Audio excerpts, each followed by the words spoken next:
આ નીલગાય છે.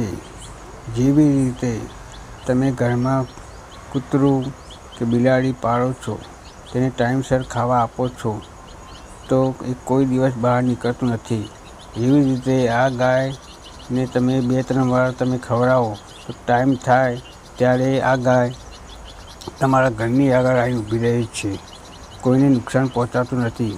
પણ એટલું જ હું દરેક ભાઈઓ, મિત્રો અને વડીલોને કહું છું કે નાના બાળક હોય તો તેમને આ ગાયની આગળ ખાવા આપવા મોકલતા નહીં. ક્યારે આ કૂદકો મારે અને પગની અંદર નાનું બાળક આવી જાય અને નુકસાન પહોંચાડે તો આ ગાય આવે તો તેને ખવડાવીને એને દૂર ભગાડી દેવી કે કોઈને નુકસાન પહોંચાડે નહીં. જો આ વિડીયો તમને ગમ્યો હોય તો ચેનલને સબસ્ક્રાઈબ કરજો, વિડીયોને લાઈક અને શેર કરજો. જેને ના જોઈ હોય આ ગાય જોઈ લેજો.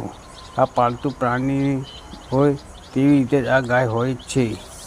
આ ગાય 5 ફૂટનો કૂદકો પણ મારી શકે છે. 5 ફૂટની દીવાલ હોય કે 5 ફૂટની ફેન્સી વાડ હોય તો પણ કૂદી શકે છે.